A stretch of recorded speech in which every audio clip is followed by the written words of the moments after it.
Hello and welcome to the Watering Hole. Thanks for checking out this clip. Don't forget to like and subscribe because that'll make the baby Jesus cry, and I know how much you guys love making the baby Jesus cry.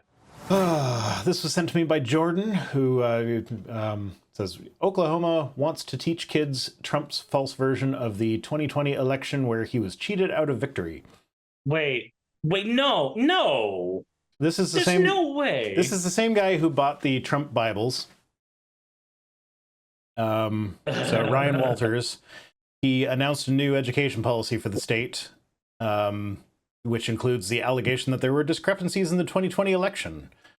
So the new academic standards for social studies class includes that students should identify discrepancies in 2020 election results by looking at graphs and other information, including the sudden halting of ballot counting in select cities and key battleground states, security risks of mail-in balloting, sudden batch dumps, an unforeseen record number of voters, and unprecedented contradictions of bellwether county trends. So all the fucking shit that has been debunked. Yeah, like been debunked in every single way possible. No, some of these are real things, like the sudden batch dumps. You're like, there were sudden batch dumps as people counted ballots and then reported the number, and then that number got dumped. But like,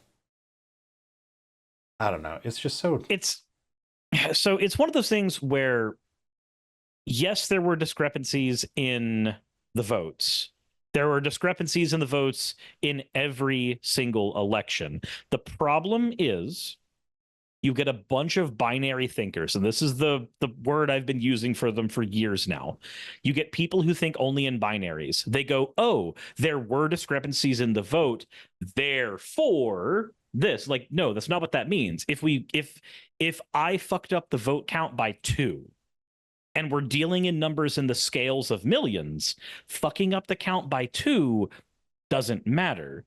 Yes, there was a discrepancy. It does not lead you to the conclusion. There's a Christmas movie about this. Don't go there, Cyrus. There's a Christmas movie about this? Arthur Christmas. They missed one child. And then Steve is all like, that's a 1% margin of error. That's fantastic. But then Arthur's like, but we missed a child. I have to go deliver the bicycle. But that's one of my favorite Christmas movies. It's a great movie. Well, the point I was trying to make is that you get people who are not very good at logic. Like the logic in the philosophical sense. They're not very good at connecting things together in a way that is not fallacious. And so you get people going, oh, the ballots, you missed 3,000 votes. Okay, cool. But the blue state won by 50,000 votes. So if we counted those 3,000 votes, does it flip the vote? You don't understand. There's a discrepancy. Yeah. No, because I think, I don't remember the details because 2020 was so goddamn long ago. But I seem to recall that, like, even if Trump had been corrected, like every single one of the districts that he had a lawsuit, if he had won every single one of those cases, he still would have lost the election. I don't know that is a true statement.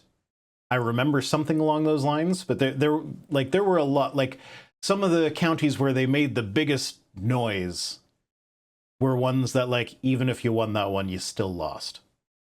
But the point is not to be truthful. The point is not to win. The point is to have a story.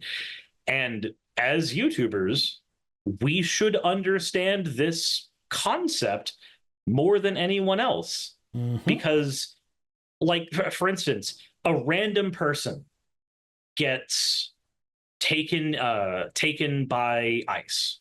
That's a big story, but the media will eventually move on from that and forget. But if you take somebody with a fan base, that could be that is a terrible thing that happens to you in the moment, but it also can be the biggest break of your channel of all time, because now you've got people who are rallying behind you, who are doing things. You don't need the thing that happened to you to be a good thing for a good outcome to happen to it. So people like Trump, who've been in the media business their entire lives effectively, understand the concept far too well of, we don't need this to be a true thing where we lost. We just need people to think that. We just need people to rally behind us, and we will get our net positive. So, yeah, no, along similar lines, I saw a YouTuber just recently, very big channel, that, you know how YouTube made their change now and how they do ads, the automatically inserted ones? Like they're going to go back through all your back catalog, and unless you opt out of it, they're going to put in more ads or whatever. I don't fully understand what's going on, but I saw one guy that we massive YouTube channel, and he used that as a call for more patrons. It was like, oh, they're going to automatically insert ads in places that are like dead air, but because I edit all that out, I'm not going to get any ads anymore, so I need more patrons. I'm like, buddy, have you seen how aggressively YouTube places those ads? I was about to say, on my Magic channel, where I have I edit the Magic channel heavier than the Politics channel, because the Politics channel, I just snip the thing out and then send it to my editor, who does not snip a whole lot of stuff out, and that's entirely fine. So my Magic channel has less dead air than my Politics channel, and I have seen instances on the auto ads for my Magic channel where it has placed an ad next to an ad. Yeah. I'm just trying. I don't understand so fucking aggressive. who that's for.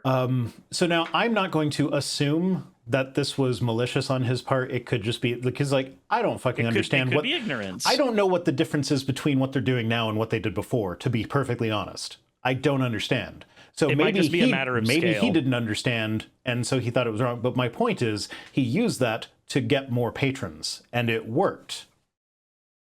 So again, anybody in the media business understands that you can take a negative thing happening to you and turn it into a win. Yeah, and that is what what Trump did. If you want to get depressed, the story that I'm not covering is the lady who is now a millionaire for yelling slurs at an autistic black child. Yeah. Yep, I'm aware of that story. It's too depressing. I didn't want to get into detail on that one. Yeah, so I kind of hate reality. But yeah, next time somebody tells you that they're being canceled, just remember that there is a lady who is now a millionaire because she got canceled for yelling slurs at an autistic black child.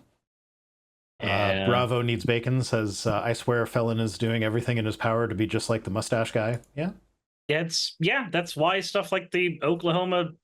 So we made a big stink when, what was it, Kentucky was trying to get creationism taught in schools again.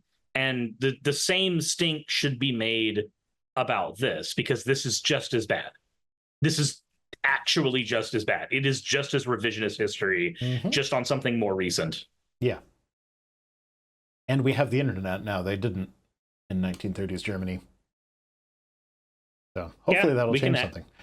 We can look things up, but the problem is that the internet is becoming more and more useless for looking up information. And on top of that, even people who tend to look things up can be tricked into arguing with a guy with the last name Dunning about the effect that's named after him without realizing it. Yeah.